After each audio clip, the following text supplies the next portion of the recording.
So Hindu శ్లోకాన్ని ఎవరు చదువుతారు ఈరోజు శ్రావ్యంగా? ఇంకా శ్రీదేవి గారు రాలేదు, అమ్మ విఠల విష్ణు గారు లేదా పెరుమతి నాగేశ్వర గారు అంటే సత్య కళ్యాణ్ గారు చదవండి. ఈశ్వరో విక్రమే తన్వి మేధావి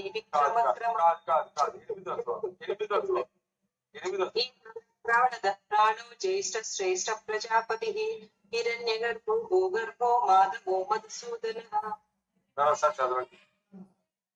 ఈశాన ప్రాణద ప్రాణో జ్యేష్ఠ శ్రేష్ఠ ప్రజాపతి హిరణ్యగర్భో భూగర్భో మాధవో మధుసూదనః. ఈశాన ప్రాణద ప్రాణో జ్యేష్ఠ శ్రేష్ఠ ప్రజాపతి హిరణ్యగర్భో భూగర్భో మాధవో మధుసూదనః. బ్యూటిఫుల్, చాలా సంతోషం అమ్మా. శివో శివో శివో. సో ఇప్పుడు విష్ణు సహస్రనామం వెనక పుస్తకం ప్రింట్ అయిపోతున్నది, ఒక వారం రోజులు రెడీ అయిపోతుంది. ఈ రోజుతో ప్రింటింగ్ మొదలెట్టాడు మన ప్రింటర్ విజయవాడలో.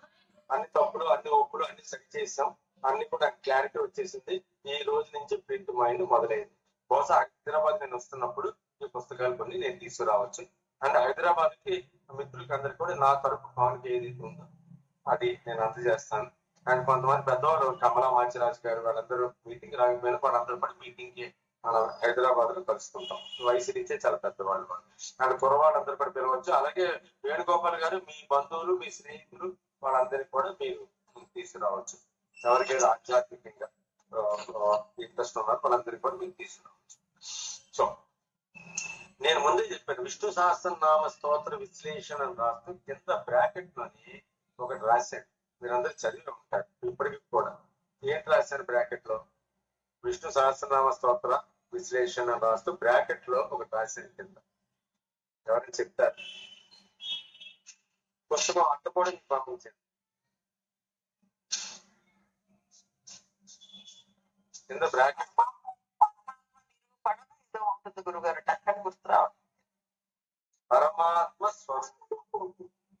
పరమాత్మ స్వరూపం, అదే పరమాత్మ గుర్తొచ్చింది. పరమాత్మ స్వరూపం. సత్య కళ్యాణ్ గారు ఏదో చెప్తున్నారు, చెప్పండి అమ్మా. పరమాత్మ స్వరూపము అని చెప్తున్నారు. విష్ణు సహస్రనామ స్తోత్ర విశ్లేషణ బ్రాకెట్ లో పరమాత్మ స్వరూపం, అది ఇంపార్టెంట్. ఎందుకు ఆ పదం రాశారంటే దానికి కారణం ఉంది.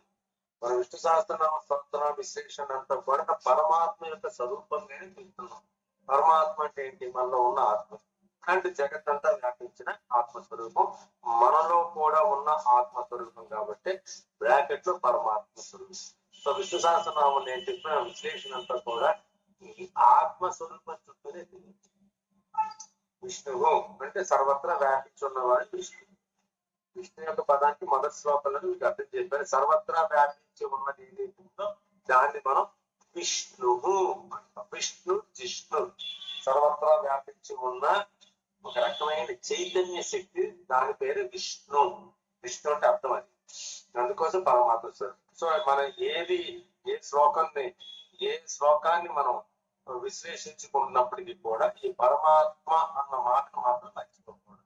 పరమాత్మ ఆత్మ ఈ రెండు మర్చిపోకుండా ఏ శ్లోకాన్ని మనం చదివినా, ఏ శ్లోకాన్ని విశ్లేషణ చేసినా, ఏ శ్లోకం యొక్క తాత్పర్యాన్ని తెలుసుకుంటున్నా దీంతోనే అనుసంధానం తెలుసుకుంటాం.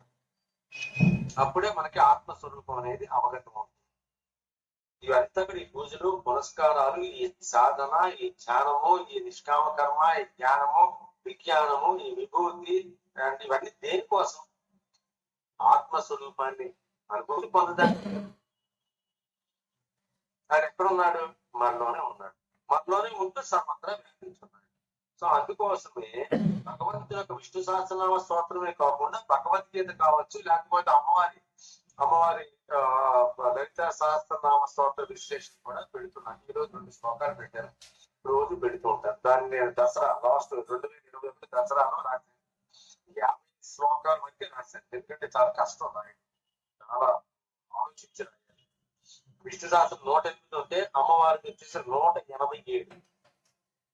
ఎందుకంటే అసలు పెద్దది ఉంటాయి, నామాలు ఇచ్చేసి ఉంటాయి కాబట్టి అమ్మవారి నామాలు పెద్దది ఉంటాయి. సో 187 లలిత సహస్రనామ స్తోత్రంలో 183 శ్లోకాలు. వాటి గురించి చెప్పాలంటే మాత్రం ఎంతో ఎంతో ఎంతో ఎంతో సో ఎనీవే నేను ఒక 50 దాకా రాశాను, ఇంకా రాస్తూనే ఉంటాను, నో ప్రాబ్లం.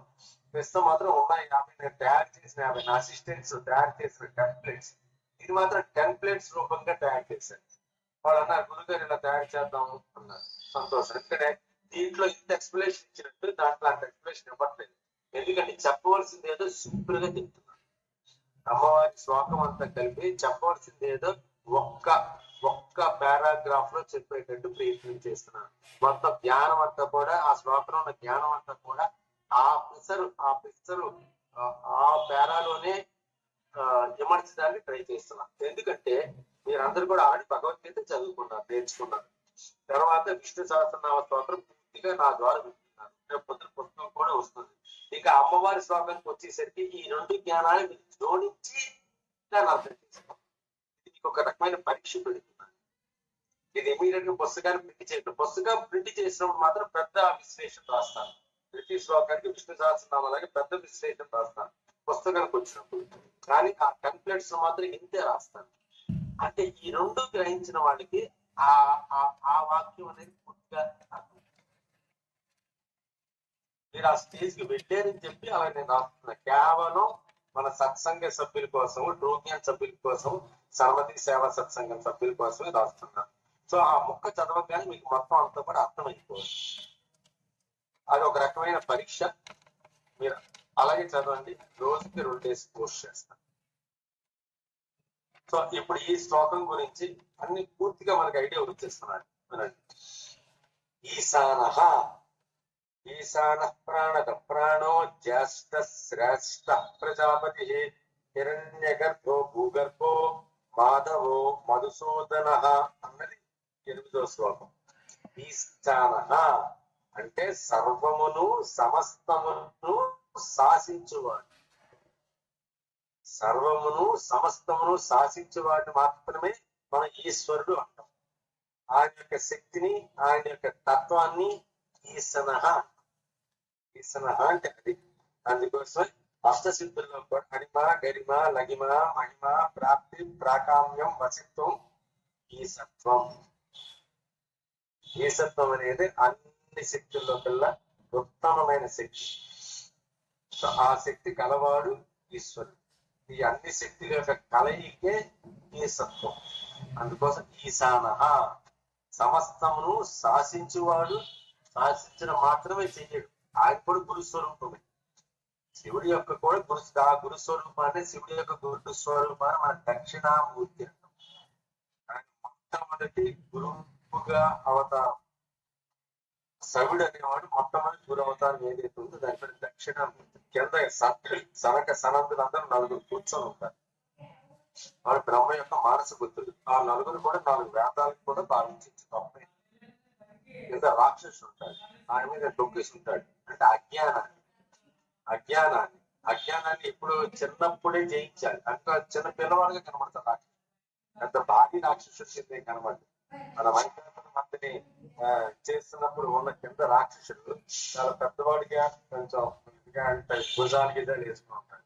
కానీ దక్షిణామూర్తి గారి కాలి కింద ఉన్న రాక్షసుడు బొమ్మ ఏదైతే ఉందో అది ఒక పిల్లవాడిలాగే ఉంటాడు. అంటే చిన్నప్పుడే అజ్ఞానాన్ని తొలగించుకోవాలి. అందుకని అజ్ఞానం మీద కాలు వేస్తాడు. కాబట్టి చిన్నప్పుడే మన జ్ఞానం 1 లీటర్ పెట్రోల్ ఏదైతే చెప్తున్నానో ఆ స్టేజ్ లోనే మన అజ్ఞానాన్ని మెల్లిగా తొలగించుకోవాలి. చుట్టూ సనత్ కుమారుడు కూర్చుంది. బ్రహ్మ యొక్క మానస బుద్ధుడు. సృష్టి చెయ్యంట్రా అని బ్రహ్మదేవుడు మీరు సృష్టిస్తే వీళ్ళు మాత్రం మా వల్ల కాదని చెప్పేసి కేవలం జ్ఞాన రూపంలో ఉన్నారు. వాళ్ళ వల్ల సృష్టి అనేది జరగలేదు. మేము సృష్టి చెయ్యలేము, మాకు అవసరం కూడా లేదు, మాకంత లేదు, మేము పూర్తిగా జ్ఞానంలోనే ఉంటామని చెప్పేసి ఈ సనత్ కుమారుడు వాడు ఏ రకమైన సృష్టి కార్యం చేయలేదు. కేవలం పూర్తిగా జ్ఞాన స్వరూపం. సో ఇటువంటి జ్ఞాన స్వరూపంతో కూడిన వాడు దక్షిణామూర్తి. సో అది మనం అర్థం చేసుకోవాలి. ఆ దక్షిణామూర్తి గారు శ్లోకం అనేది, ఆయన్ని ధ్యానించడం అనేది చాలా చాలా చాలా గొప్ప విశేషం. ఆది గురు. ఈ శివుడిలో కూడా చాలా మంది ఉంటారు. శివుడు అంటాం మనం, సదాశివుడు అంటారు. సదాశివుడు అంటే అర్థం అతి ముఖ్యమైన అవతారం. అందుకో సదాశివ సమారంభం అంటారు. సదాశివుడు అంటే ఎల్లప్పుడూ ఉండే శివతత్వం అని దాన్ని సదాశివుడు. సదాశివుడు ఇది హైయెస్ట్, ఇది ఒరిజినల్ ఫార్మ్ ఆఫ్ శివ. సదాశివుడు, ఎల్లప్పుడూ ఉండే శివుడు. అది యాక్చువల్ గా that is the origin of life. అందుకోసం మన శివుడిని కూడా అందుకని సదాశివుడు అంటే highest purified form and highest form of శివతత్వాన్ని సదాశివుడు. ఎల్లప్పుడూ ఎన్నో పేర్లు పెట్టుకున్నాం. సాంబశివుడు అన్నాం, ఇదన్నా ఈశ్వరుడు అన్నాం, ఎన్నో పేర్లు పెట్టుకున్నాం. కానీ సదాశివుడు అనేది ఒరిజినల్ సదాశివుడు. సో ఈశాన అంటే సమస్తమును శాసించేవాడు, పాలించేవాడు. రెండోది ప్రాణదహ, ప్రాణదహ ప్రాణములను ప్రసాదించువాడు, ప్రాణములను హరించువాడు, ప్రాణములను ప్రకాశింపజేయవాడు. మూడు అర్థాలు. ప్రాణదహ అంటే ప్రాణాల్ని ప్రసాదించువాడు, ప్రాణాల్ని హరించువాడు, ప్రాణాన్ని ప్రకాశింపజేయవాడు. ప్రాణాన్ని ప్రకాశింపజేసేది, ప్రాణాన్ని ఇచ్చేది, ప్రాణాన్ని హరించేది కూడా ఒకటే. ఏం చెప్పండి? ఆత్మ. వీటి అన్ని ప్రాణములకి వెనకాతల ఉండి నడిపించే చైతన్యం ఏదైతే ఉందో అది ఆత్మస్వరూపం. ప్రపంచం అంతా వ్యాపించి ఉన్న ఆత్మస్వరూపాన్ని పరమాత్మ స్వరూపం. సో ఈ ప్రాణాలకు కూడా చైతన్యాన్ని ప్రసాదించేది ఆత్మ. అందుకోసం ఆ పరమాత్మకి ప్రాణదహ ప్రాణమును ప్రసాదించువాడు, ప్రాణములను హరించువాడు, ప్రాణములను ప్రకాశింపజేయువాడు. ప్రాణదహ ప్రాణ, ప్రాణద ప్రాణో, ప్రాణద ప్రాణో, ప్రాణ ప్రాణ అంటే ప్రాణస్వరూపుడు లేదా చైతన్య స్వరూపుడు. ప్రాణద ప్రాణ చైతన్య స్వరూపంతో ఉండు ఈ ప్రాణాలన్నింటినీ కూడా ప్రకాశింపజేస్తాడు, వాటిని ప్రసాదిస్తాడు, వాటిని మళ్ళీ తిరిగి హరిస్తాడు. అందుకోసం హరుడు అంటారు. శివుడి ఇంకొక పేరు హరుడు. హరుడు ఆయన హర. ఒకటి ఈయన హరి విష్ణుమూర్తి, ఈయన హర. హరి అంటే ఇచ్చేవాడు, హర అంటే తీసుకునేవాడు. అందుకోసం స్థితి లయ. స్థితి ఈయనంతా చూసుకుంటాడు, ఈయనంతా హరిస్తాడు, అలా ఐక్యం చేసుకుంటాడు. Harihara.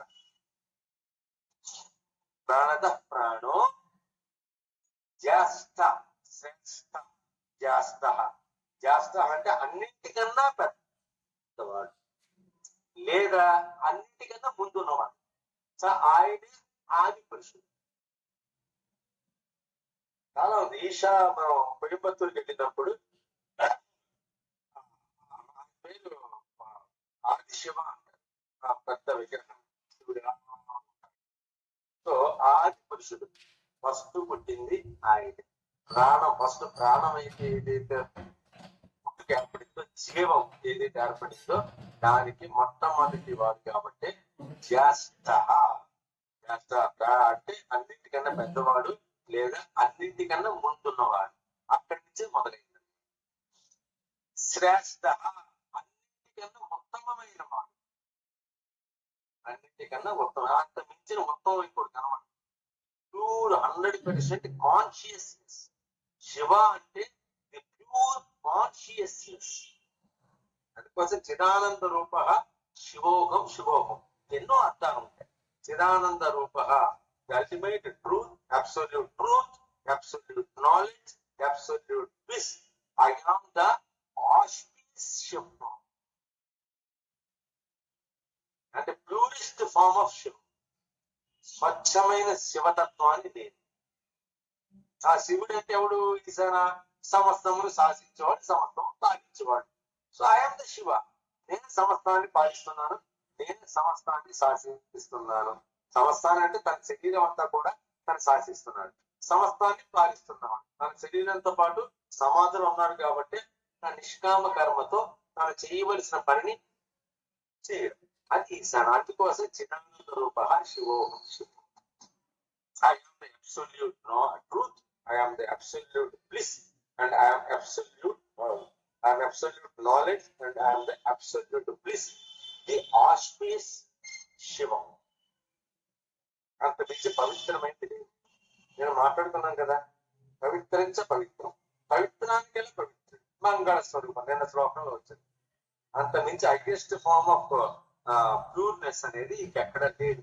Is highest form of ప్యూరిటీకి చెప్పాలంటే that is highest purity. So శ్రేష్ట శ్రేష్ట అన్నింటికంటే ఉత్తమమైన వాడు ప్రజాపతి, సకల ప్రజలకు సకల జీవులకు తండ్రి లేదా ప్రభు. అక్కడి నుంచి సృష్టి మొదలైంది కాబట్టి సర్వము నీవే కదా దేవ పాట కూడా ఉంది భక్త ప్రాణ చిత్రం. సో అన్నిటికీ కూడా ఆయనే ప్రభు, అన్నిటికీ కూడా ఆయనే తండ్రి. ఆయన వెనకాతలున్న చైతన్యం ఏదైతే ఉందో అది అతనికి తండ్రి. అందుకో శివపార్వతులు సాంబ సదాశివ. సాంబ అంటే సహా ప్లస్ అంబ సాంబ. సహా అంటే తనతో పాటు అంబ కూడా ఉంది. అంబ అంటే అమ్మ. సో సాంబ అనే పదానికి అర్థం అది. సాంబ అనే సాంబ శివుడు అంటాం. సాంబ అంటే సహా ప్లస్ అంబ సాంబ శివుడు. సో చైతన్యంతో కూడిన పరమాత్మ స్వరూపం, చైతన్యంతో కూడిన మంగళ స్వరూపం సాంబ అంటే. సదాశివ సదా ఉంటాయి. శివ మంగళమూర్తి, అమ్మవారితో కూడిన ఎల్లప్పుడూ ఉండే శాశ్వతంగా ఉండే చైతన్య స్వరూపుడు సాంబ సదా శివ. అర్థమైంది కదా ఇక్కడ దాకా. శ్రేష్ఠ అన్నింటినీ ఉత్తమమైన ప్రజాపతి, సకల ప్రజలకు సకల జీవులకు తండ్రి లేదా ప్రభువు. హిరణ్య గర్భ, హిరణ్యగర్భో భూగర్భో మాధవో మధుసూదన రెండో లేదు కాబట్టి హిరణ్య గర్భ సంపూర్ణ ఆనంద స్థానమున వసించేవాడు. హిరణ్య గర్భ అంటే కడుపులో బంగారాన్ని పెట్టుకోవడం ఒక అర్థం. అసలైన అర్థం ఏంటంటే హిరణ్య గర్భం అంటే సంపూర్ణమైన ఆనంద స్థానమున వసించేవాడు. అందుకే శివుడు ఎప్పుడు కూడా ధ్యానంలోనే కనబడతాడు. శివుడు మనకి రెండు రూపాల్లోనే కనబడతాడు. ఒకటి ఎప్పుడు చూసినా ఒక ధ్యానంలోనే కనబడతాడు, లేదంటే లింగ రూపంలో కనబడతాడు. అది సాకార రూపంగా శివుడిని చూడాలంటే ఎప్పుడు కూడా ధ్యాన మధ్యలోనే, ఎప్పుడు కూడా జ్ఞానంతో, ఎప్పుడు కూడా ఒక రకమైన ఆనందాన్ని, సత్యమైన సచ్చిత్ ఆనంద స్వరూపంలో ఉన్న శివుణ్ణి, ధ్యానంలో ఉన్న శివుణ్ణి మనం చూస్తూ ఉంటాం. కన్నులు ఎప్పుడు పూర్తిగా మూసుకోకుండా, అలాంటి చెప్పి కన్నులు పూర్తిగా తెలుసుకోకుండా అర్ధ నిమిలిత నేత్రాలు అంటారు. సగం మూసుకొని సగం తెరుచున్న నేత్రాలతో ఎప్పుడు కూడా శాంతంగా ఉండే శివుడు అనేది బొమ్మలు మనం చూస్తూ ఉంటాం. ఆ మూడో కన్ను ఎప్పుడు కూడా మూసే ఉంటుందని చిత్రకారులు దాన్ని ఆ రకంగా చిత్రీకరించారు శివుడిని. అది ఇంకొక రూపం ఏంటంటే నిరాకారం రూపం. నిరాకారం అంటే లింగ రూపం. లింగ నిరాకారం ఎందుకన్నారంటే ఇటు పక్క చూసినా లింగం ఒకే.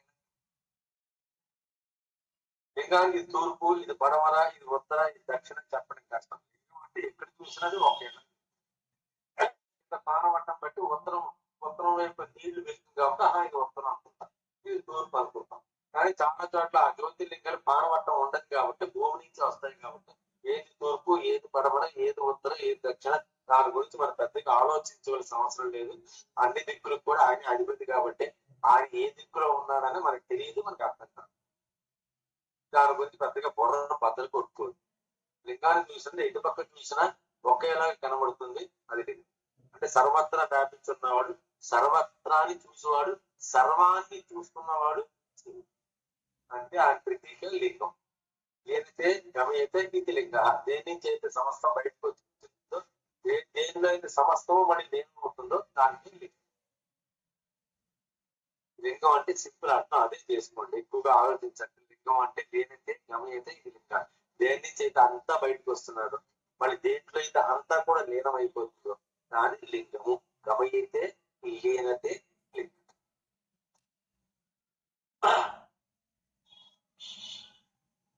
హిరణ్య గర్భ సంపూర్ణ ఆనంద స్థానమును వసించేవాడు, బ్రహ్మకు ఆత్మ. విష్ణుమూర్తి యొక్క కడుపు నుంచే బొడ్డు నుంచే తామరకు ఉన్నట్టు చిత్రకారులు చిత్రించాడు.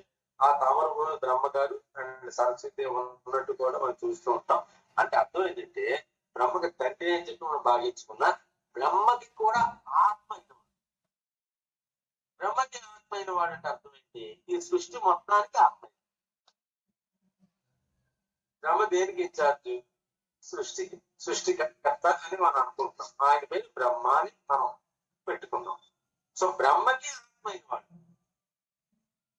తన ద్వారా బ్రహ్మని ఉద్భవింపజేసి అటువంటి బ్రహ్మకి ఆత్మని అయిన వాడు ఈయన. అందుకోసం విష్ణుమూర్తి. సో హిరణ్య గర్భ అంటే సంపూర్ణమైన ఆనంద స్థానమును వసించువాడు, బ్రహ్మకు ఆత్మ అయిన వాడు. మీరు విష్ణు సహస్రనామ స్తోత్రం చెప్తున్నట్టు మీరు విష్ణుమూర్తిని మాత్రమే భావించుకోకూడదు, విష్ణుమూర్తితో కూడా శివుని కూడా భావించుకోవాలి. నార్మల్ గా అంటే సద్గురు స్థానంలో ఉన్న వాడికి రెండింటికి భేదాలు ఉండవు. బ్రహ్మకి విష్ణుకి శివుడికి మేము భేదాన్ని చూడం. లింగాన్ని దర్శించినప్పుడు విష్ణువుని దర్శిస్తాం, విష్ణువుని దర్శించినప్పుడు శివుని దర్శిస్తాం. వెంకటరమణ గుడికి వెళ్ళినప్పుడు అక్కడ నాకు శివుడు కనపడతాడు, శివాలయంకి వెళ్ళినప్పుడు నాకు ఇక్కడ విష్ణువు. ఈ రెండింటిలో కూడా నన్ను నేను దర్శించుకుంటాను. అది సద్గురువులు చేసే పని. అందుకని మేము శివాలయంకి వెళ్ళాం, విష్ణువాలయంకి వెళ్ళింటాను, పరమాత్మ అని అంటే.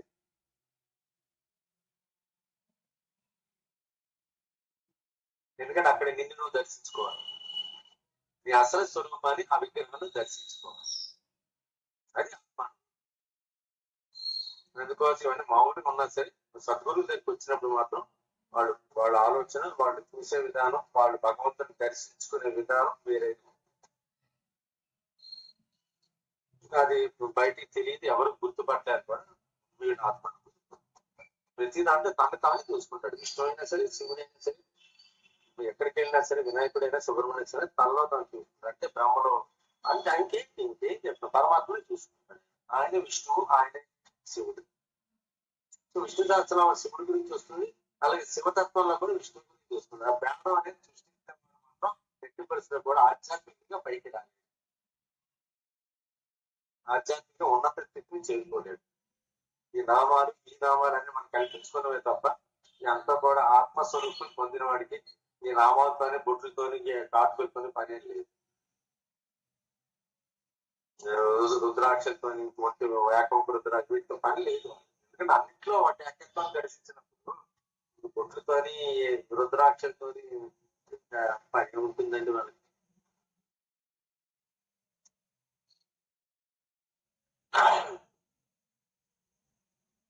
సో హిరణ్య గర్భ సంపూర్ణ ఆనంద స్థానం వసించేవాడు, బ్రహ్మకు ఆత్మైన వాడు. తర్వాత భూగర్భ, అది మనకి సంబంధించి, మన మానవునికి సంబంధించి. భూగర్భ భూమిని కడుపులో పెట్టుకున్నవాడు. హిరణ్య గర్భ అంటే చాలా బంగారాన్ని కడుపులో పెట్టుకున్నాడు. ఇక్కడ భూగర్భ సాక్షాత్ భూమిని తన కడుపులో పెట్టుకున్నాడు. అంటే అర్థం తెలుసండి, ఏ సృష్టి అంతా కూడా కడుపు నుంచి జరగాలి కదా. ఆ పిల్లవాడి తల్లికి పుట్టాడంటే ఎక్కడికి పుడుతున్నాడు? కడుపులోనే పెరుగుతున్నాడు, కడుపులోనే బేసన్ నాటుకుంటున్నాడు, కడుపులోనే పిల్లవాడు పెద్దవాడు అవుతున్నాడు, తర్వాత బయటకు వస్తున్నాడు.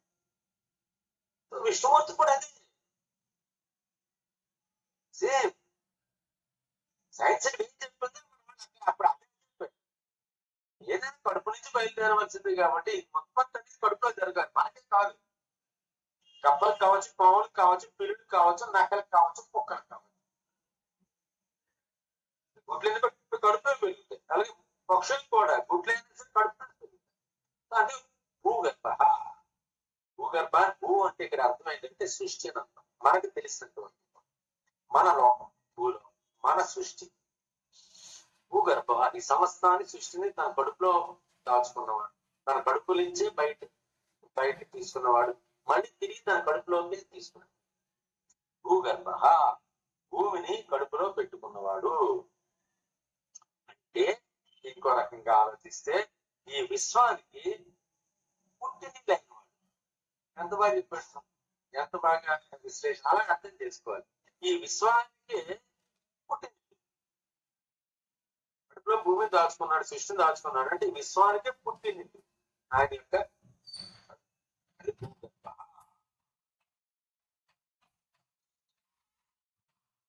మాధవ. రెండు అర్థాలు వస్తాయి. మాధవ, మా అంటే లక్ష్మీదేవి వస్తుంది, దవహ అంటే భర్త, మాధవ అంటే మహాలక్ష్మికి భర్త. ఒకటి. మాధవ మనస్సుని ద్రవింపజేసేవాడు, మనస్సుని ద్రవింపజేసేవాడు, మనస్సుని మదనం చేసేవాడు, చిరికేవాడు. మాధవుడు మన హృదయాన్ని చిరికేవాడు. మంచి చెడు మై కిందకి మీద కిందకి మీద, అదొక అర్థం. మా దవ లక్ష్మీదేవికి భర్త, మాధవుడు హృదయాన్ని ద్రవింపజేసేవాడు మాధవుడు.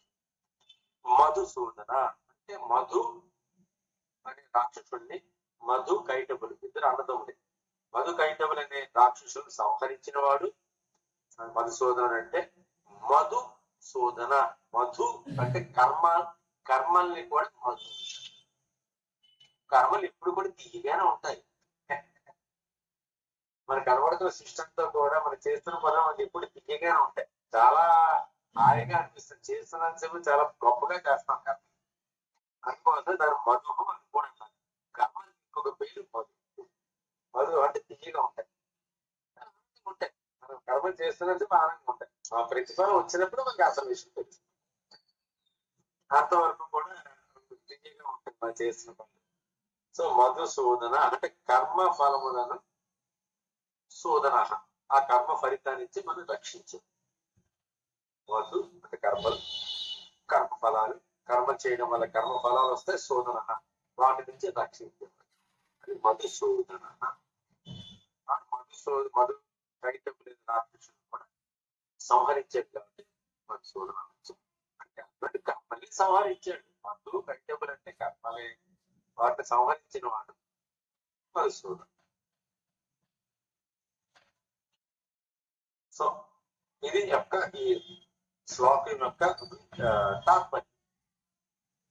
సో ఇప్పుడు మనం విశ్లేషణకి వెళ్దాం. విశ్లేషణకి వెళ్ళే ముందు మరొక్కసారి 2 సార్లు ఈ శ్లోకాన్ని చదవండి. సత్యకన్యాన్ని కానీ చదవండి, 2 సార్లు చదవండి. సత్యకన్యాన్ని ఈశాన ప్రాణ ప్రాణో జ్యేష్ఠ శ్రేష్ఠ ప్రజాపతి హిరణ్యగర్భో భూగర్భో మాధవో మధుసూదన. ఈశాన ప్రాణద ప్రాణో జ్యేష్ఠ శ్రేష్ఠ ప్రజాపతి హిరణ్యగర్భో భూగర్భో మాధవో మధుసూదన. శబ్దం అంటే తాత్పర్యం అర్థమైంది కదా, ప్రతి పదానికి తాత్పర్యం. ఇంకా విశ్లేషణ గురుదేవులు బాబాజీగా నా చేత పఠించిన విశ్లేషణ. జీవుని ఉనికికి కారణం ప్రాణం. ఒక్కసారి ఆత్మను పట్టుబడి మనం ఎప్పుడు ప్రాణం గురించి మాట్లాడు. ప్రాణం ఉందిరా, ప్రాణం పోయిందిరా, ప్రాణం ఉందా, ఇంకా ప్రాణం పోయిందా అంటుంటాం కదా రెగ్యులర్ గా మనం ఆడిపోవాలి. జీవుని ఉనికికి కారణం ప్రాణం. ఇక్కడ చాలా డౌట్. ప్రాణం అంటే ఆత్మ, దాని జాగ్రత్త అర్థం చేసుకోవాలి. ప్రాణం ఏమిటి, ఆత్మ. మనం ఎక్కువగా ప్రాణం అనే పదాన్ని ఎక్కువ వాడుతాం. జీవుని ఉనికికి కారణం ప్రాణం. పరమాత్మ యొక్క ప్రసాదంగా, దాన్ని జాగ్రత్తగా అర్థం చేసుకోవాలి. పరమాత్మ యొక్క ప్రసాదంగా ఆత్మ ద్వారా ప్రాణం ఏర్పడుతుంది. ఆత్మ అనేది చైతన్య శక్తి, అన్నిటికీ చైతన్య ప్రసాదించేది. దాని ద్వారా ఒక జీవుని ఉపాధిలోకి వచ్చినప్పటికీ అది కొంచెం ప్రాణంగా ప్రకటిస్తుంది. ఒక జీవ రూపం ధరించినప్పుడు ఈ చైతన్యమే, ఆత్మ చైతన్యమే ప్రాణంగా వ్యక్తం. పరమాత్మ యొక్క ప్రసాదం ఆత్మ ద్వారా ప్రాణం ఏర్పడి, ఆత్మ అంటే సర్వత్రా వ్యాపించి, పరమాత్మను ఆత్మను ఒకటే సర్వత్రా వ్యాపించి ఉన్న ఆ చైతన్య స్వరూపం ఒక జీవుని విషయానికి వచ్చేసరికి ప్రాణంగా వ్యక్తం. సో పరమాత్మకు ప్రసాదంగా ఆత్మ ద్వారా ప్రాణం ఏర్పడి మనస్సు ద్వారా జీవునిలోకి, శరీరంలోకి ప్రవేశిస్తుంది. అసలు విషయం అంటే ఇక్కడ పరమాత్మ యొక్క ప్రసాదంగా ఆత్మ ద్వారా ప్రాణం ఏర్పడి మనస్సు ద్వారా జీవుని శరీరంలోకి ప్రవేశిస్తుంది. ఎందుకు మనసు ద్వారా ప్రవేశించాలి? మనసు అనేది చిప్ కాబట్టి, చిప్ ఇంటెల్ ఇన్సైడ్ చిప్. ఆ చిప్పులోనే అన్ని ఉన్నాయి. తన పూర్వకర్మ వాసనలు, తన పూర్వకర్మ చేసిన మంచి పనులు, పూర్వజన్మలో చేసిన చెడ్డ పనులు, ఆ చిప్ అనేది కూడా మనసులో ముద్రింపబడి ఉన్నాయి కాబట్టి ఈ ప్రాణం అనేది ఆత్మ ద్వారా ప్రాణం ఏర్పడి ప్రాణం అనేది మనస్సు ద్వారా జీవంతో ప్రవేశిస్తుంది. So that everything is brought forward అంటే ఎవ్రీథింగ్ ఈస్ క్యారీ ఫార్వర్డ్. ముందుకు వచ్చేసింది అన్నీ కూడా, మొత్తం చిప్ అంతా కూడా వచ్చేసింది మనస్సు ద్వారా. అనుభవించే తప్పదు. జంజాటం వల్ల మనస్సు ఎప్పుడు కూడా అచంచలం. మనస్సు అచంచలంగా ఉండడానికి కారణం ఏంటి తెలుసా అండి? శ్వాస నిజంగా ఆలోచిస్తే మనస్సు చంచలత్వం చపలత్వం లేవు. ఈ చిప్పు వల్ల దీని చంచలత్వం చపలత్వం వస్తుంది. పూర్వజన్మ వాసనలన్నీ కూడా దాని దగ్గర ఉన్నాయి. పాపం అది ఎలాగా సైలెంట్ గా ఉండమంటే ఎలా ఉంటుందండి మనస్సు పాపం? ఎందుకంటే అన్నీ కూడా దాన్ని ముద్రింపబడి ఉన్నాయి కదా. మనం చేసిన పాపాలు, మనం చేసిన పుణ్యాలు అన్ని కూడా మనసులో ముద్రింపబడి ఉన్నప్పుడు మనసు చంచలంగా ఉండకుండా ఏమవుతుందండి? మళ్ళీ ఎగ్జాంపుల్ తీసుకోండి, అన్ని బాగున్నాయి, అంత పిల్లలు బాగున్నారు, మంచి చదువుకున్నారు, డబ్బు ఉంది, ఇల్లు ఉంది, వాకులు ఉంది, అయినా మనిషి కొంచెం ప్రశాంతంగా ఉన్నట్టు కనబడతారు. మొహంలో ఒక వెలుగు కనబడుతుంది. ఎక్కడ వెళ్ళినా సరే కొంచెం తల కొంచెం నిటారుగా పెట్టి నడుస్తూ ఉంటాడు. ప్రాబ్లమ్స్ ఎదుర్కొన్నాడు. వాడికి వాడు ప్రశాంతంగా ఉండగలడా? ఎందుకు ఉండలేకపోతున్నాడు? అన్ని సమస్యలు చుట్టుముట్టుకుంటున్నాయి. సో బయటికి 10 మందిలో వచ్చినప్పుడు గంభీరంగా ఉన్నట్టు ప్రదర్శిస్తున్నా సరే అది తను మాత్రం లోపల మాత్రం మదన పడిపోతూ ఉంటాడు. నిజమే కదా? ఎందుకంటే అంతా సరదా మాట్లాడతాడు, మనకి తెలియకుండా పాపం ఒంటరిగా విడిపోతుంటాడు.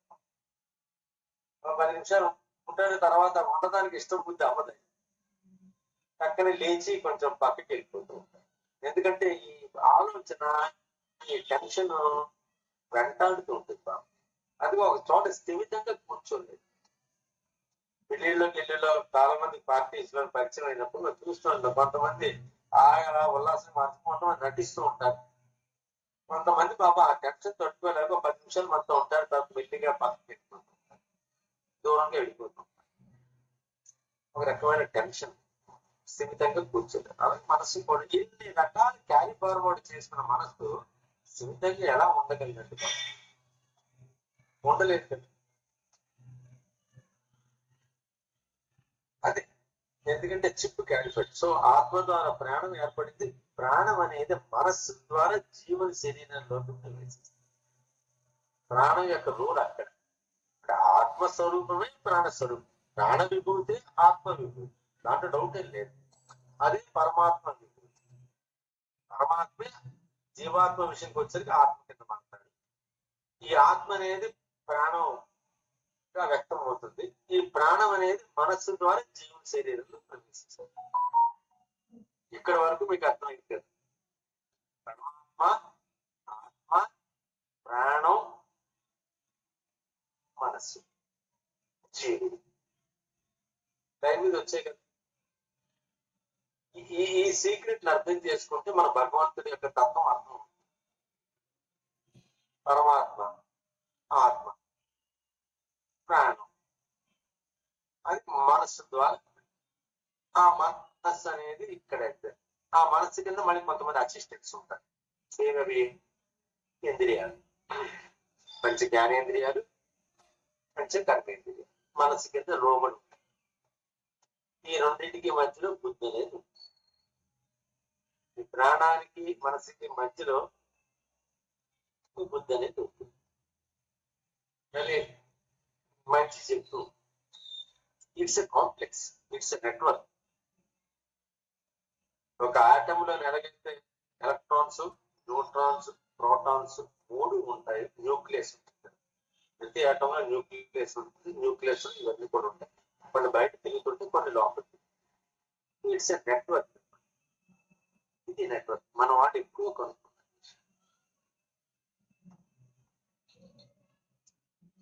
మనసు ద్వారా జీవుని శరీరంలో ప్రవేశిస్తుంది. శరీరము యొక్క నీడవలే ప్రాణము, శరీరం యొక్క నీడవలే ప్రాణము ఆత్మని అంటిపెట్టుకుని, శరీరం యొక్క నీడవలే. It's a reflection of the body. ప్రాణం is the reflection of the body, but directly attached to the ఆత్మ, directly attached to the soul. English లో చెప్పాలి. సో శరీరం యొక్క నీడ వలె ప్రాణము ఆత్మను అంటిపెట్టుకొని ఉంటుంది. ఈ ప్రాణం అనేది జీవుని శరీరంలో అన్ని విభాగాలకి, జీవుని శరీరం ఎంటైర్ బాడీకి అన్ని విభాగాలకి కూడా ఈ ప్రాణం అనేది అధిపతిగా ఉంటుంది. ఎందుకు ప్రాణం అధిపతిగా ఉండాలి? ఆత్మకి ఏది అంటో కాబట్టి. ఆత్మ ఎప్పుడు కూడా ఎవరిని ఆధిపత్యం వహించదు. ఆత్మ దేనికి లొంగదు. ఆత్మ అనేది ఎప్పుడు కూడా డిటాచ్డ్ గానే ఉంటుంది, ఎప్పుడు కూడా అటాచ్డ్ కావదు. అందుకోసం ఈ ప్రాణాన్ని పంపించింది అటాచ్మెంట్ కోసం. భగవద్గీత శ్లోకాలు చెప్పాం కదా, నైనం చంద్రుని శస్త్రాన్ని నైనం దాది భావక. ఆత్మ ఎప్పుడు కూడా సాక్షిబోధంగా ఉంటుంది, చైతన్యాన్ని ప్రసాదిస్తుంది, కానీ దేనికి అంటదు, దేనికి రెస్పాన్సిబుల్ అవ్వదు, దేనికి కూడా ఆధిపత్యం వహించదు. అందుకోసం ఆత్మీయ స్వరూపమైన ప్రాణం మాత్రం ఈ శరీరానికి అధిపతిగా ఉంటుంది. ఆత్మీయ స్వరూపమైన ప్రాణము, ఈ ప్రాణం అధిపతిగా ఉంటుంది. ఆత్మకి ఏది అంటాం? ఆత్మకి ఆధిపత్యం ఉండదు, నౌకరీ తత్వం ఉండదు, దేనికి లొంగదు, సాక్షిబోధంగా ఉంటుంది, ఎప్పుడు డిటాచ్డ్ గా ఉంటుంది. చాలా ఇంపార్టెంట్ విషయాలు ఇవన్నీ. మీరు అర్థమైతే మనకి పరమాత్మ యొక్క స్వరూపం. అందుకోసం విష్ణు సహస్రనామ స్తోత్ర విశ్లేషణ బ్రాకెట్ లో పరమాత్మ స్వరూపం, ఇది ఆత్మస్వరూపం. చాలా చాలా ఇంపార్టెంట్ శ్లోకాలు. ఒక్కొక్క మెట్టెక్కుతున్న కొద్ది ఒక్కొక్క శ్లోకంలోని ఒక్కొక్క భగవతత్వం మనకి ఆవిష్కరిస్తుంది. చాలా జాగ్రత్తగా మనం అర్థం చేసుకోవాలి. ఇది తెలియకుండా భగవంతుని ఏ రకంగా పూజించినా, ఎన్ని కొబ్బరికాయలు కొట్టిన, ఎన్ని గుళ్ళకి వెళ్ళినా, ఎన్ని క్షేత్రాలకు వెళ్ళినా, ఎన్ని నదుల్లో మునిగి, ఎన్ని సముద్ర స్నానాలు చేసినా సరే మాకు ఆత్మ దర్శనం దొరుకుతుంది.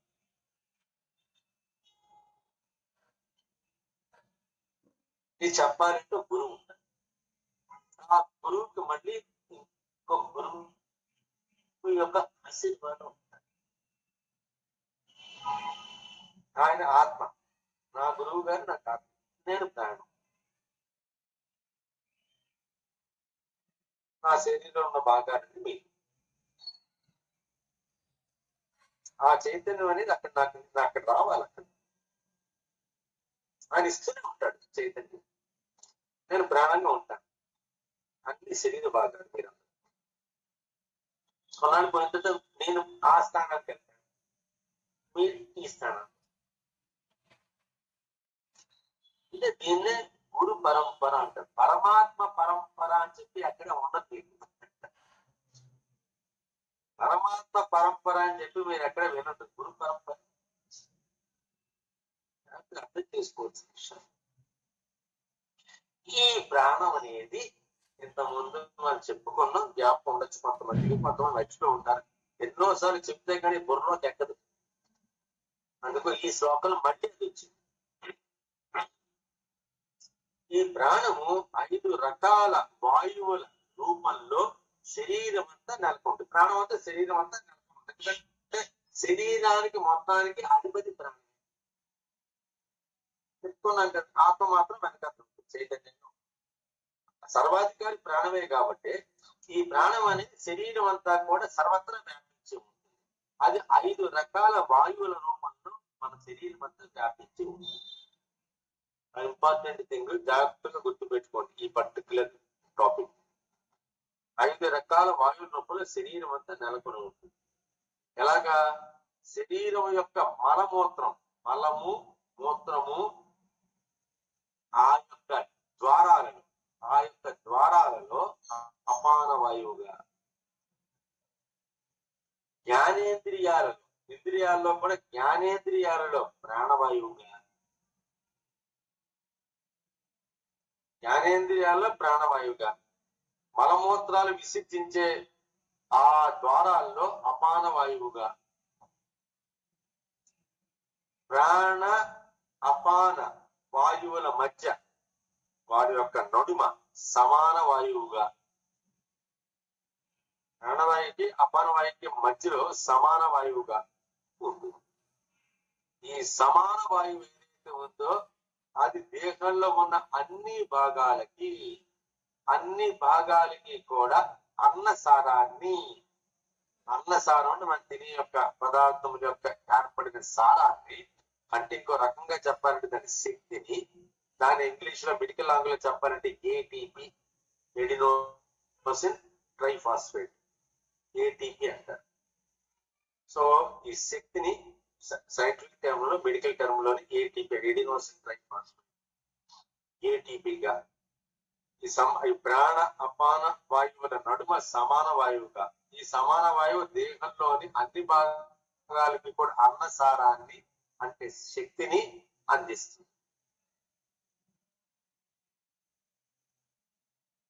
క్లియర్? ఈ అన్నసార శక్తితో ఆయా అవయములు చైతన్యం పొంది వాటి పనులని అవి చేసుకుంటూ ఉంటాయి. ఈ అన్నసారంతో శరీరంలో ఉన్న అన్ని అవయవాలు కూడా ఆ శక్తిని పొంది వాటి పనులు అవి చేసుకుంటూ ఉంటాయి. 3 వాయువుల గురించి మనం ప్రస్తావించుకున్నాం: ప్రాణ అపాన సమాన. ఇంకా 2 వాయువులు మిగిలి ఉన్నాయి. జీవుడి శరీరంలో నెలకొన్న అసంఖ్యాక నాడులు అంటే ఇంపల్సెస్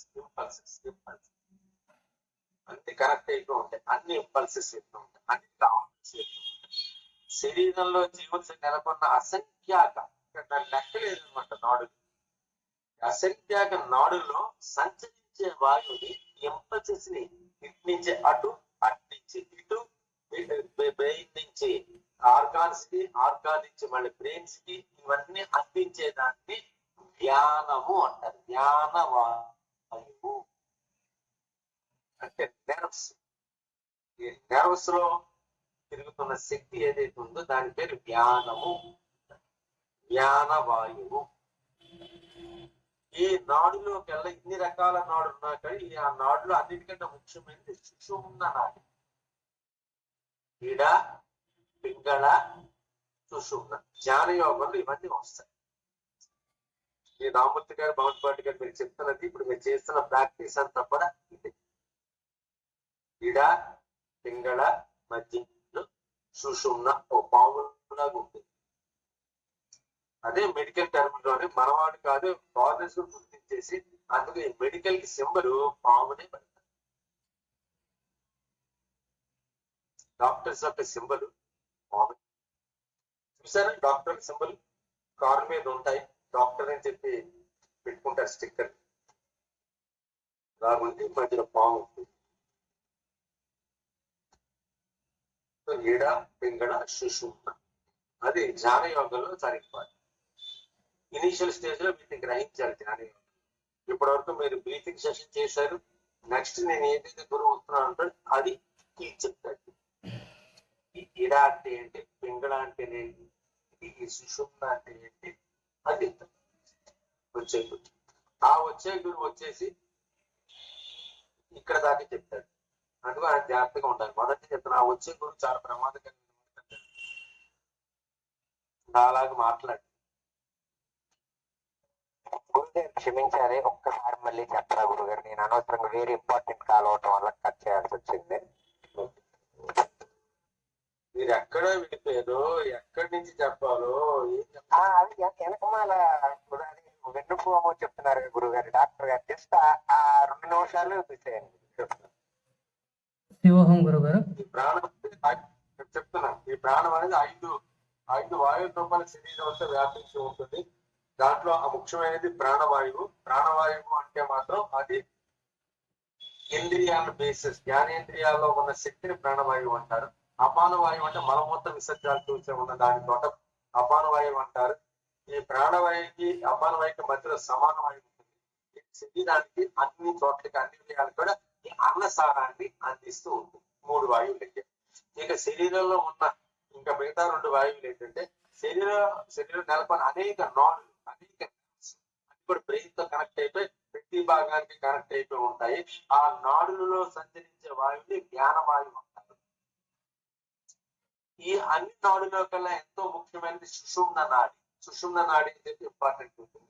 అది మన వెన్నెముక లోపటి నుంచి వెళ్తూ ఉంటుంది. సుషుమ్న నాడి అది గిడ ఈ పింగళ, గిడ అండ్ పింగళ అనే 2 నాడులు ఉంటాయి. ఆ 2 నాడుల మధ్యలో ఉండే శక్తి ఏదైతే ఉందో అది సుషుమ్న అంటారు. అది ఎప్పుడు కూడా పాము షేప్. శరీరానికి, మనిషి యొక్క జ్ఞానానికి, మనిషి యొక్క ఆధ్యాత్మిక అభివృద్ధికి, మనిషి యొక్క విజ్ఞానానికి అన్నింటికి కూడా ఈ సుషుమ్న నాడి ఇంపార్టెంట్. అందుకు ఆ సుషుమ్న నాడిని డాక్టర్స్ అందరూ కూడా ఎగ్జాంపుల్ తీసుకున్నారు. అది మనకు ఎప్పుడో చెప్పాం. ఇప్పటికీ కూడా అదే సింబల్ అమెరికా వెళ్ళినా, ఫ్రాన్స్ వెళ్ళినా, ఏ కంట్రీకి వెళ్ళినా సరే డాక్టర్ యొక్క సింబల్ వచ్చేసి వెస్స నుండి చిన్న పాము అది. అది శక్తికి చిహ్నం. సుషుమ్న నాడి యొక్క ఈ పాము షేప్ లో. సో అక్కడ ఈ సుషుమ్న నాడి ఏదైతే ముఖ్యమైనది, అన్ని నాడులకి ఎంతో ముఖ్య సుషుమ్న నాడి. అక్కడ తేజోవంతమైన ప్రధాన వాయువు నాడుల్లో ఉండేది జ్ఞానవాయువు. ఈ సుషుమ్న నాడి ఏదైతే అన్నింటినీ ఇంపార్టెంట్ నాడుతో దాంట్లో ఉండే అక్కడ తేజోవంతం ఉదాన వాయువు. ఉదానము అంటే హైడ్రోజన్ అన్నమాట. హైడ్రోజన్ దేనికి ఫేమస్? హైడ్రోజన్ శక్తికి ఫేమస్. హైడ్రోజన్ తెలుసు కదా, మీరు విన్నారు కదా, హైడ్రోజన్ బాంబు. హైడ్రోజన్ మండుతుంది, ఆక్సిజన్ మంటింపజేస్తుంది. ఆక్సిజన్ మంటదు, హైడ్రోజన్ మండుతుంది. హైడ్రోజన్ మండడానికి కారణం ఆక్సిజన్. ఆక్సిజన్ మండదు, హైడ్రోజన్ కూడా అలాగే ఉంటుంది. ఆక్సిజన్ కలవంగానే హైడ్రోజన్ మండుతుంది. అది హైడ్రోజన్ బయటికి ఎక్స్పోజ్ అవ్వగానే మండుతుంది. ఆక్సిజన్ తో కలవంగానే, అందుకే సిలిండర్ లో ఉన్న లిక్విడ్ పెట్రోలియం గ్యాస్ అనేది మండదు. అది ఎప్పుడైతే స్టవ్ ద్వారా, గొట్టం ద్వారా స్టవ్ లోకి వచ్చి స్టవ్ నుంచి ఒక్కసారి బయటకు వచ్చి ఆక్సిజన్ తో కలుస్తుందో అప్పుడు మన లైటర్ వెలిగిస్తే మండుతుంది. సిలిండర్ లో ఉన్నంతసేపు కూడా సేఫ్టీ. అది గాలిలో కలవంగానే, ఆక్సిజన్ తో కలవంగానే దానికి ఏదైనా పొరపాటు చిన్న స్పార్క్ అనేది చిన్నది, ఎక్కడ చిన్న సహాయక చిన్న స్పార్క్, ఒక స్విచ్ వేసినా సరే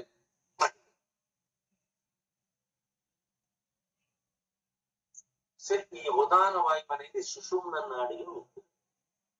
అక్కడ తేజోవంతమైన ఉదాన వాయువు ఉంటుంది. ఇవన్నీ కూడా ధ్యాన యోగంలో తెలుసుకోవాలి. ఇవేం తెలుసుకోకుండా ధ్యానం ప్రాక్టీస్ చేస్తా అందుకోసం ఎప్పుడు కూడా నేను అనుకుంటాను, ధ్యానం ఎప్పుడు కూడా జ్ఞానంతో, ఏమీ తెలుసుకోకుండా కళ్ళు మూసుకొని కూర్చుంటే వీటిని తెలుసుకోవాలి. వీటిని మనం అనుభూతి పొందుతూ ధ్యానం చేయాలి.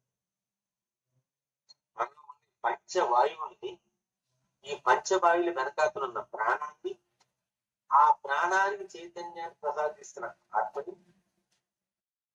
ఈ ప్రాణం కింద పనిచేస్తున్న ఈ 5 కర్మేంద్రియాలు, 5 జ్ఞానేంద్రియాలని, వీటిని అన్నిటిని కూడా పూర్తిగా అవగాహన చేసుకుంటేనే ధ్యానం కుదురుతుంది.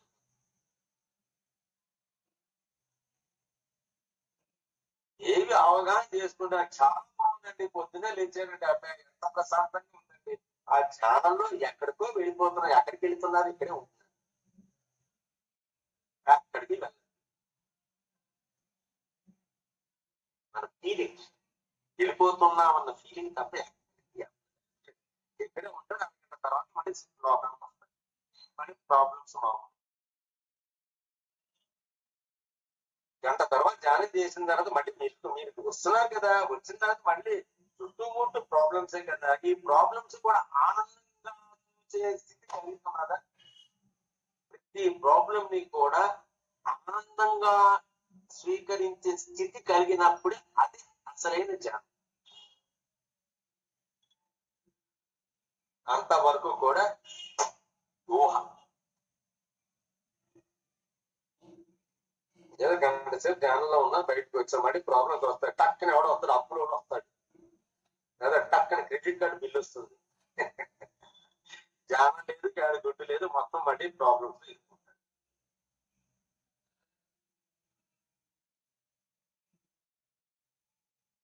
ధ్యానము అంటే 24/7 ఆనందంగా ఉండడం. ఆనందో బ్రహ్మ.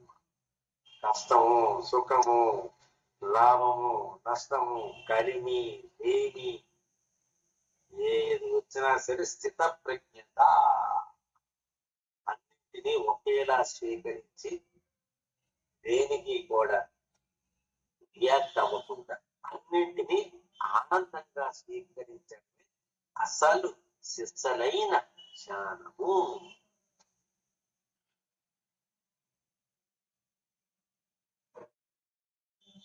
మిగతాది పొద్దున్న 3:30కి చేసిన, రాత్రి 12 గంటలకు చేసిన, మధ్యాహ్నం 2ంటికి చేసిన, ఇవన్నీ కూడా ఆ అరగంట గంటే పని చేస్తాం. తర్వాత పట్టు వదిలేస్తున్నట్ట చూశాడు అనుకుంటా, పట్టు వదిలేసిస్తున్నాడు. ఆ పట్టు ఉండదు. పట్టు ఉండాలంటే 24/7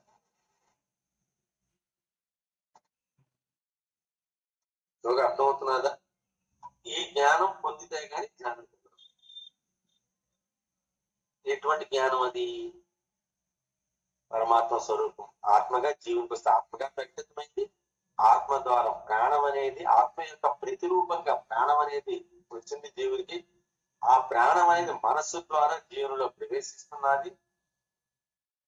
ఈ మనస్సు ఎప్పుడు కూడా చంచలంగా ఉంటుంది. కారణము ఆ మనసుతో పాటు అన్నిటినీ పట్టుకొచ్చింది దాంతో పాటు.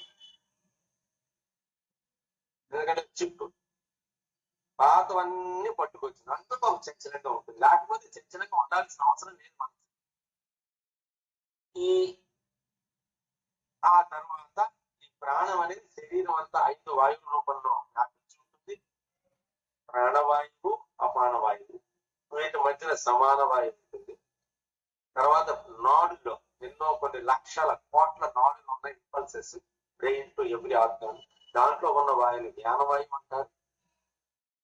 ఈ నాడులో గల అత్యంత ముఖ్యమైనది సుషుమ్న నాడి ఉంటుంది. ఆ సుషుమ్న నాడిలో ఉన్న వాయువుని ఉదానం అంటారు.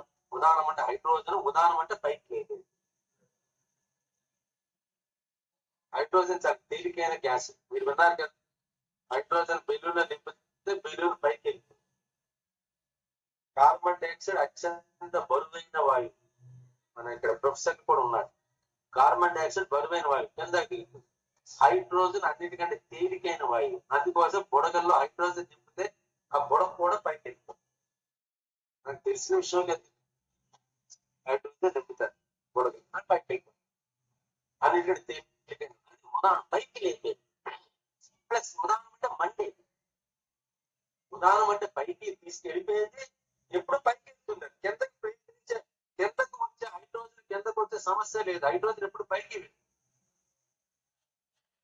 అలాగే మనిషి యొక్క జ్ఞానాన్ని కూడా సుషుమ్న నాడిలో ఉదాహరణ ఉంటుందంటే అర్థం ఏంటంటే, ఉదాహరణ అంటే శక్తివంతమైనది, మండేది ఒక అర్థం, రెండోది పైకి తీసుకెళ్లేది.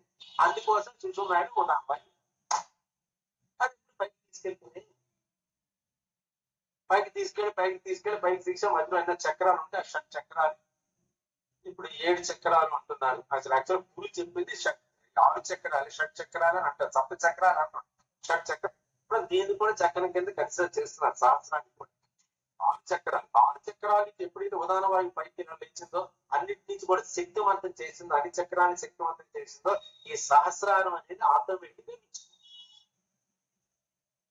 ఈ సహస్రారం అనేది ఆటోమేటిక్ గా ఇచ్చింది.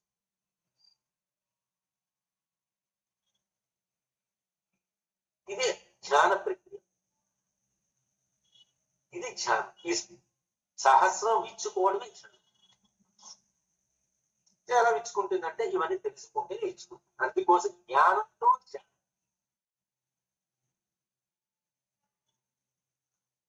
అండ్ ఈ ధ్యానం అనేది 24/7 జరుగుతుంది. ఈ శక్తి ఏదైతే సుషుమ్న నాడి నుంచి పైకి మిమ్మల్ని తీసుకెళ్తున్నారో అది మిమ్మల్ని 24 గంటలు తీసుకెళ్ళాలి. ఏదో తీసుకెళ్ళి మరి కింద దిగిపోవడం కాదు. ఒక గంట సేపు మఠ వేసి కూర్చుంటే ఉదాహరణ వాయువు ఇలా పైకి వెళ్ళేసి గంట తర్వాత కింద దిగిపోతుందంటే ధ్యానం కాదు. ఒక్కసారి బయటకు వచ్చిందంటే బయటకు వస్తూనే ఉండాలి, ఇక్కడ దాకా చేరుకోవాలి. 24/7 అది అలా సుషుమ్న నాడిలో ఈ ఉదాహరణ వాయువు అలా ఇక్కడ దాకా వ్యాపించే ఉంటాయి. మూలాధారం నుంచి సహస్రారం వరకు కూడా వ్యాపించి ఉండాలి 24 గంటలు కూడా. అది అసలు సిసలైన ధ్యానము. ఆ స్థితిలోనే ఉంటారు ప్రతి సద్గురువు. ఆ స్థితిలో లేనివాడు సద్గురువు కాదు. అందుకోసమే అది ఇప్పుడు శక్తివంతంగా ఉంటుంది కాబట్టి మనసులో ఎటువంటి డిస్టర్బెన్సెస్ ఉన్నా, మనసు ఎటువంటి చిప్పులు క్యారీ చేసినా, మనసులో ఎన్ని ప్రారంభ కర్మలు అండ్ సంచిత కర్మలు, ఫ్యూచర్ కర్మలు, ప్రెజెంట్ కర్మలు, పాస్ట్ కర్మలు, మన ఆలోచన ఇవన్నిటి కూడా ఈ శక్తి అనేది దాని వాటి యొక్క తీవ్రతను తగ్గిస్తుంది. మొత్తమంది ఇచ్చి డాక్టర్ గారు ఆపరేషన్ చేసినట్లు మన ప్రారంభ కర్మలన్నీ కూడా మనం అనుభవిస్తాం, కానీ దాని యొక్క ఎఫెక్ట్ ని మనం మన దాకా రాదు. ఎందుకు రాదు? ఈ శక్తి డామినేట్ చేస్తుంది. ఈ విపరీతమైన శక్తి డామినేట్ చేయడం వల్ల ఈ ప్రారంభ కర్మల యొక్క కర్మ ఫలము అది కూడా శక్తి, కర్మ ఫలం కూడా శక్తి. కాబట్టి ఈ శక్తి కన్నా ఈ శక్తి చాలా ఉత్కృష్టమైన శక్తి కాబట్టి ఈ శక్తి అక్కడ కనబడదు. పెద్ద 100,000 వాట్స్ బ్యాట్స్ బల్బు ముందు ఒక చిన్న సీరియల్ సెట్ బల్బ్ ఎలాగైతే మనకు కనబడదు, అలాగే ఇవి కూడాను అలా వెళ్ళిపోతాయి ఈ ప్రారంభ కర్మలు. ఈ వెలుగు ముందు సూర్యుడు వెలుగు ముందు ఎలాగైతే మనం మిగతా నక్షత్రాలు కనబడము, పగలు కూడా నక్షత్రాలు ఉంటాయి, పగలు కూడా గ్రహాలు ఉంటాయి, కానీ కనబడదు. ఎందుకనమాట సూర్యుని యొక్క తేజస్సు. అలాగే మన ప్రారంభ కర్మలు కూడా ఈ ఉదాహరణ వాయువు, ఈ సుషుమ్న నాడి పైకి వచ్చే శక్తి వల్ల మిగతా అన్ని శక్తులన్నీ కూడా కనబడుతుందా. అర్థమైందా? ఇంతకుముందు నేను చెప్పింది ఈ కాంట్రాక్ట్ ఇక్కడ ఉంటాం. ఇది ధ్యానము అంటే ఇది. దానికి మీరు మఠ వేసి కూర్చున్నా, కొడుకున్నా, నిద్రపోయినా, నడుస్తున్నా, పుస్తకం చదువుతున్నా, మాట్లాడుతున్నా, ఆ ఉదాహరణ వాయువు ఏదైతే ఉందో అది మూలాధారం నుంచి సహస్రానికి ఎప్పుడు కూడా వ్యాపించే ఉంటుంది.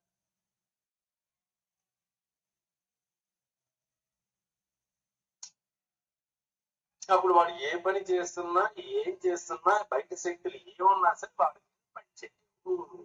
ఎందుకంటే చిదానంద రూప శివోహం శివోహం అన్న ఉత్కృష్టమైన స్థితిలో ఆయన ఉంటారు.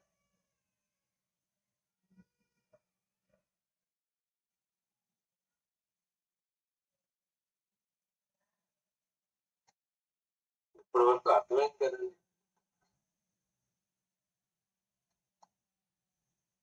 ఇంకొక పేరా చెప్పేసి మొత్తం మీ అందరి యొక్క అనుభవాలు, మీరందరి యొక్క ఎంతవరకు అర్థమైందో మీరు అందరు చెప్తూ ఉండాలమ్మా.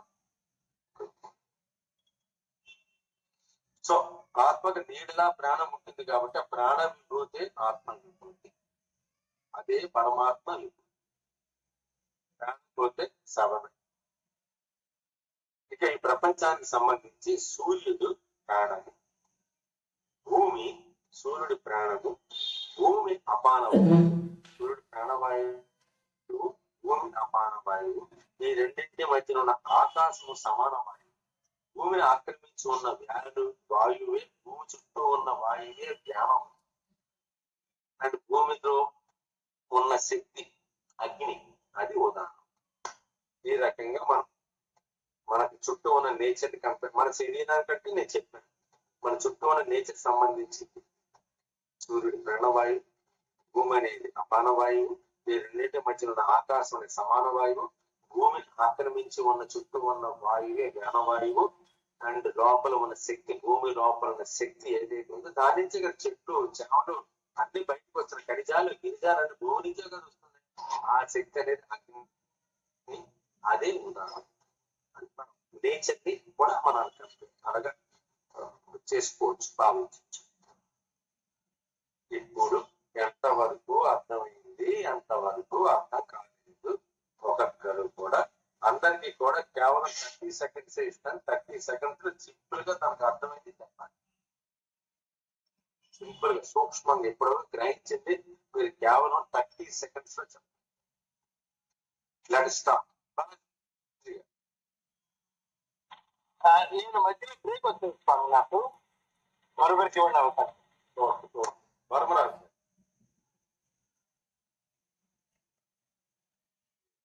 శ్రవంతి గారు, ఆల్మోర్ శ్రవంతి. శుభోహం గురువు గారు. 30 సెకండ్స్ లో చెప్పండి. ఈ రోజు పరమాత్మ స్వరూపం గురించి చాలా బాగుంది సార్. దాంతో పాటు అసలైన ధ్యానం అంటే ఏందో ఇంకా ఎక్సలెంట్ గా చెప్పింది సార్. అసలు దీనిని బట్టి మనస్సును మనం శుద్ధి చేసుకోవడం వల్లనే నెక్స్ట్ జన్మ ఆధారపడి ఉంటది సార్. అది జన్మ జన్మకు మనసు వెంటాడుతుంటది కదా. ధ్యానం అంటే ఏందో ఉదాహరణ వాయువు సుగుష్టి నాడి మీద ఆధారపడి ఉంటదని చెప్పింది సార్. 24/7 గురించి కూడా చాలా ఎక్స్ప్లెయిన్ చేసింది సార్. ఉన్న రామూర్తి సార్ గారు కూడా ఇదే చెప్పిండ్రు క్లాస్ లో. 24/7 మీకు అనుకూలమైనది అని సార్ చెప్పింది. మీకు పూర్తిగా అర్థం కాదు. మళ్ళీ రిపీట్ చేస్తాను. నేను చెప్పిన 5 వాయువుల గురించి మీరు ప్రస్తావించారు. శరీరంలో ఉన్న 5 వాయువులు జ్ఞానానికి ఇంపార్టెంట్. దానికి మరొకసారి చెప్తాను. మీకు అర్థమైంది 5 వాయువులు ఎక్కడ ఉంటాయి, వాటి యొక్క ప్రాసెస్ ఏంటి, సుషుమ్న నాడి అంటే ఏమిటి, ఉదాహరణ వాయువు అంటే ఏమిటి, ఇవన్నీ తెలుసుకుంటే జ్ఞానం ఎప్పుడు కూడా జ్ఞానవంతంగా. రేపు మళ్ళీ ఇదే విషయాన్ని మళ్ళీ రేపు కాదు, రేపు శని ఆదివారం లేదు కాబట్టి సోమవారం. ముఖేష్ గారు ఏమంటుంది? శివహం గురువు గారు. 2 ముక్కలు 3 ముక్కలు చెప్తుంటే ఎట్లా గురువు గారు చెప్పేది పెద్దదాన్ని 10 ముక్కల్లో చెప్పండి. ఆత్మస్వరూపాన్ని చెప్తూ ఈరోజు ముఖ్యంగా ఆత్మ ప్రాణం నుంచి మనస్సు నుంచి మిగతావి ఏ విధంగా వస్తున్నాయి అనేది బాగా అర్థమైంది. ప్లస్ మనకి ఉండేటువంటి 5 వాయువులు ఎక్కడెక్కడ ఉన్నాయి, ఏ విధంగా పనిచేస్తాయి, ఆ వాయువులు మనలోనే కాకోకుండా మొత్తం ప్రకృతినంతా ఏ విధంగా వ్యాపించి ఉన్నాయి, సూర్యునిలో ఏముంది, భూమిలో ఏముంది, ఈ విధంగా చాలా క్లియర్ గా చెప్పారు సార్. వాయువులు 5 రకాల వాయువులు: అపాన, ఉపాన, ప్రాణ, ఉదాన, సమాన. సంతోషం. ధ్యానంలో ఇవన్నీ తెలుసుకోవాలి. అసలు ఇవి కష్టమైన పదాలు సార్. ఈ టెర్మినాలజీని 1 సారి 2 సార్లతో మనము నోట్తో చెప్పలేము. ఎన్నో సార్లు ఉంటే తప్ప దాన్ని సుష్మనాడి కూడా అనలేకపోతారు పాపం బాలమురళి అమ్మాయి. అంటే ఎంత కష్టమైన పదాలు అని నా అర్థం. అమ్మాయిని ఉద్దేశపరచడం కాదు, కష్టమైన పదాలు తప్ప.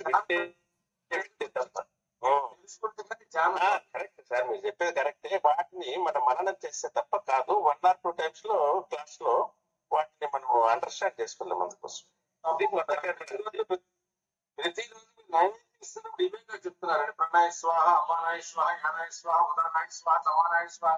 ఇవి అందరికి తెలిసిన పదాలు. మనకి ఇదంటే తెలియదు. మీరు నైవేద్యం పెడుతున్నప్పుడు 5 వాయువుల పేర్లు చదువుతున్నారు కదా. ఓం ప్రాణాయ స్వాహ, అపానాయ స్వాహ, వ్యానాయ స్వాహ, ఉదానాయ స్వాహ, సమానాయ స్వాహ. నైవేద్యం ఇస్తున్నప్పుడు చదువుతున్నారా లేదా? ఎందుకు చదువుతున్నారు?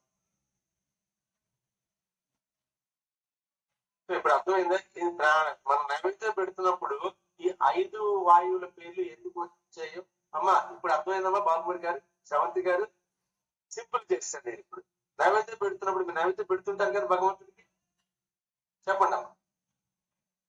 అవును సార్. ఈ మంత్రం చదువుతుంటారు కదా. గుళ్ళో కూడా వింటుంటారు కదా. గుళ్ళో విన్నాం కానీ ఇండ్లలో అయితే ఏం చదవాలి. ప్రాణాయ స్వాహ, అపానాయ స్వాహ, జ్ఞానాయ స్వాహ, ఉదానాయ స్వాహ, సమానాయ స్వాహ, బ్రహ్మనే నమః. అంటే 5 వాయువులకి కూడా ఇన్ఛార్జ్ అయిన బ్రహ్మము అంటే ఆత్మ. సో ఇవన్నీ కూడా మనం చేస్తున్నాం. అయితే ధ్యానానికి ఇవి ఎక్కడెక్కడ ఉన్నాయి, వాటి యొక్క రూల్స్ ఏమిటి, వాటి యొక్క లక్షణాలు ఏమిటి, అది మన శరీరాల్లో ఎలా వ్యాపించి ఉన్నాయి, ఎలా ఉత్తేజపరుచుకోవాలి, పూర్వజనం వాసనలు కూడా క్యారీ చేస్తున్న మనస్సు కూడా ఆ యొక్క శక్తిని కూడా అధిగమించే శక్తిని ఇవి ప్రసాదిస్తాయి. ఆ శక్తిని మనం ఎలా పొందాలి, ధ్యానం అంటే ఏమిటి, వీటిని అర్థం చేసుకుంటే కానీ ధ్యానం కుదరదు. అందుకోసం మళ్ళీ రేపు ఇదే చెప్తాను, ఎల్లుండి కూడా చెప్తుంటాను, రాను రాను కూడా దీన్ని నేను రిపీట్ చేస్తూనే ఉంటాను. అన్లెస్ మీ మనసులో, మీ బ్రెయిన్ లో అది ప్రింట్ అయిపోతుంది. ఇవన్నిటి ప్రకారంగా ఆధారంగా ధ్యానం. అందుకోసం థ్యాంక్ యూ. ఆపకుండా మీకు అలా రిపీట్ చేస్తూనే ఉంటాను. నాగేశ్వర పెద్ద గారు కొంచెం అర్థమైంది కదా, నాకు చెప్పరు కానీ చాలా విషయాలు గ్రహించాడు. క్లారిటీ వచ్చింది కదా నాగేశ్వర? గురువుగారు గురువుగారు చెప్తాను. క్లారిటీ వచ్చింది కదా, కొంతవరకు వచ్చింది. వచ్చింది గురువుగారు. గురువుగారు దేవునికి ఉనికి కారణం ప్రాణం గురువుగారు. పరమాత్మ ప్రసాదంగా ఆత్మ ద్వారా ప్రాణం అనేది ఏర్పడుతుంది గురువుగారు. ఈ ప్రాణం మనస్సు ద్వారా జీవులలోకి ప్రవేశిస్తుంటాం. ఎస్, ఈ ప్రాణం 5 రకాల వాయువు రూపంలో ఉంటుంది గురువుగారు. మలమూత్రాల్లో అపానవాయువు, జ్ఞానేంద్రియాల్లో ప్రాణవాయువు, ప్రాణవాయువుకి అపానవాయువు మధ్య సమాన వాయువుగా ఉంటుంది గురువుగారు. ఈ సమాన వాయువు అన్నదానాన్ని అన్ని భాగాలుగా చెప్తుంది. నాడుల్లో ఉన్న వాయువుని జ్ఞానవాయువు అన్నారు గురువుగారు. అలాగే చుట్టుకున్న నాటిలో ఉన్న వాయువుని ఉదాహరణ వాయువు అన్నారు గురువుగారు. ఈ ఉదాహరణ వాయువు మనకు ఆత్మజ్ఞానాన్ని ప్రసాదిస్తుంది గురువు. వావ్, నాగేశ్వరరావు గారు నిజంగా శిష్యుడు. శుభం శుభం శుభం శుభం శుభం శుభం. చాలా అభినందన, చాలా చాలా అభినందన. ఎంత సింపుల్ గా చెప్పేశారండి నాగేశ్వరరావు గారు. ఎప్పుడు మాట్లాడిన వ్యక్తి ఈ రోజు మాట్లాడి ఉన్నది ఉన్నట్టుగా నేను ఏది చెప్పానో అలా చెప్పేసారు. శుభం, సంతోషం, చాలా సంతోషం.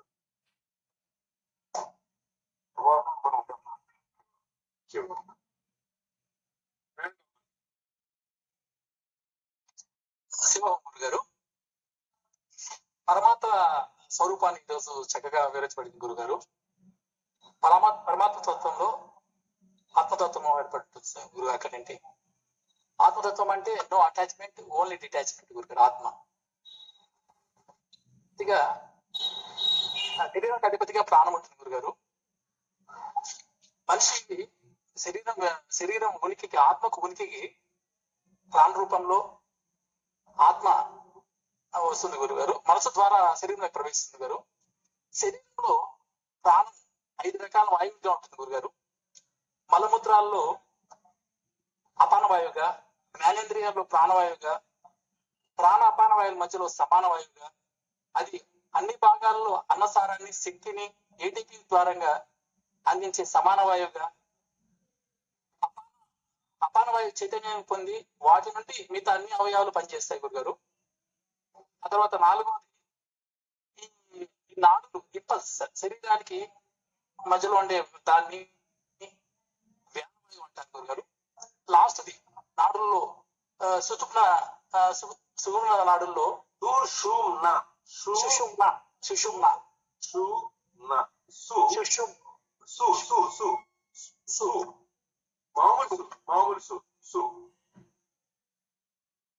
సుషుమ్న ఈడా పింగళ మధ్యలో సుషుమ్న ఈడా పింగళ నాడుల మధ్యలో ఉంటుంది గురుగారు. ఇది తేజవంతమైనది, శక్తివంతమైనది, తేలికైనది, మండేటువంటి స్వభావం ఉంటుంది గురుగారు. దీనివల్లనే మనిషి యొక్క కింద స్థితి నుండి ఉన్నత స్థితికి తీసుకెళ్తుంది గురుగారు.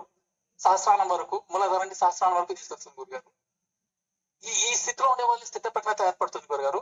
ఏ ప్రాబ్లమ్స్ అయినా దేనైనా సరే సమానంగా తీసుకుంటారు, అన్ని ఆనందంగా తీసుకుంటారు గురుగారు. స్వీకరిస్తారు. ఇది 24/7 ధ్యానంలో ఉంటేనే పట్టు ఉంటుంది కదా, లేకపోతే కింద పట్టు పడిపోతారు, విడిపోయినట్టే గురువు గారు. ఇంకా ఇది అర్థం.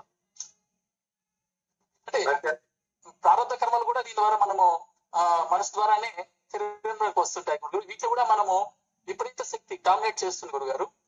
దాన్ని బట్టి ఈ ఉదాహరణ శక్తి మనకి పైకి తీసుకెళ్ళి ఏది తమ చెప్పినట్లు 100 వాట్స్ బల్బ్ లా ఉండే ఇది ఆ చిన్న దీన్ని ఏదైతే వికారాలని డామినేట్ చేస్తారు గురుగారు. ఇదే కాంటెస్ట్ ధ్యానం గురుగారు, ఉత్పన్నస్థ స్థితి గురుగారు. రెండు సార్లు మళ్ళీ రిపీట్ అయిపోయింది. నాగేశ్వర పీత గారు చెప్పారు, ఇప్పుడు మళ్ళీ వేణుగోపాల్ గారు కూడా దీన్ని ఎక్స్ప్లెయిన్ చేయడం జరిగింది. This is simple logic. ధ్యానానికి ధ్యానానికి ఈ 5 వాయువులు వాటి శక్తులు తెలుసుకుంటే కానీ ధ్యానం. సో ఈ ఉదాహరణ వాయువు అనేది కింద నుంచి పైదాకి వెళుతూ ఉండాలి, ఎప్పుడు కూడా పైకి వెళుతూనే ఉండాలి. అండ్ ఎప్పుడు కూడా కాన్స్టెంట్ ఉండాలి. కింద పడిపోవడం పైకి వెళ్ళడం అనేది జరగకూడదు. రోగ పైకి ఎక్కుతుంది ధ్యానం గంట సేపు ఉంటే తర్వాత కింద దిగిపోతాం, అది కూడా. సో 24/7 ఉండడం అంటే అర్థం ఏంటంటే ఈ ఉదాహరణ వాయువు మూలాధారం నుంచి సహస్రానికి వరకు కూడా అలాగ ఒక పాములాగా అలాగ దాన్ని స్థితప్రజ్ఞత అంటారు. ఆ కష్టాలు సుఖాలు లాభాలు నష్టాలు ఎఫెక్ట్ చెయ్యవు. ఈ శక్తి ఈ ప్రారంభ కర్మల్ని అన్నింటినీ డామినేట్ చేసేస్తుంది. సూర్యుడు ఉన్నప్పుడు ఎలాగైతే మిగతా గ్రహాలు నక్షత్రాలు కనబడవో, ఈ సుషుమ్న నాడి ఉదాహరణ వాయు ఎంత పవర్ఫుల్ ఉన్నప్పుడు ఈ ప్రారంభ కర్మలు ఏవైతే వచ్చాయో దాని ముందు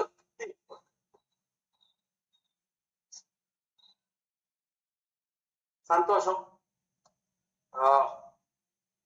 మళ్ళీ ఇది రిపీట్ చేస్తాను ఎందుకంటే అది ఈజీ సబ్జెక్ట్ కాదు. కానీ పీత నాగేశ్వరరావు గారి హ్యాట్స్ ఆఫ్ అండ్ సద్గురు అనుగ్రహం పరిపూర్ణంగా మీకు లభిస్తున్నారు. వెంకటలక్ష్మి గారు మధ్యలో వెళ్ళారు, వెంకటలక్ష్మి గారు మధ్యలో వెళ్ళారు, మళ్ళీ వచ్చారు. అవును గురువు గారు, అవును గురువు గారు. అర్జెంట్ కాల్ వచ్చింది,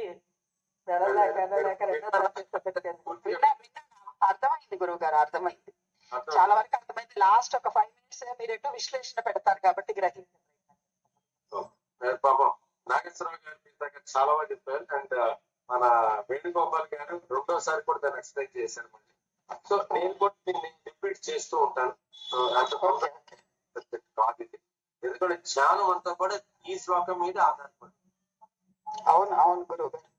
ధ్యానం నాకు అర్థమైంది సింప్లిఫై పద్ధతి అంటే అంతకు ముందు కూడా అర్థమైంది ఏంటంటే ధ్యానంలో కూడా 3 stages ఉంటాయి గురువు గారు. ధ్యానం అంటే మేల్కొని ఉన్నప్పుడు బలవంతంగా నిద్రపోవడం.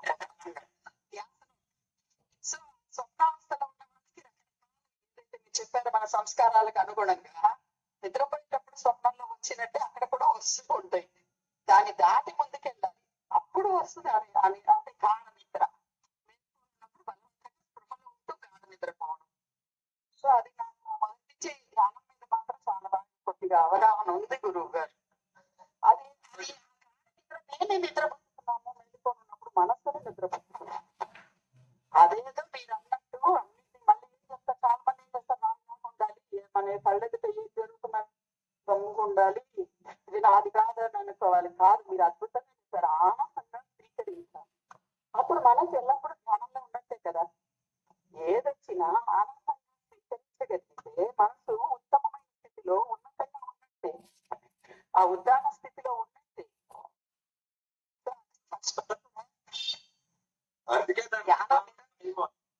ఉదాహరణ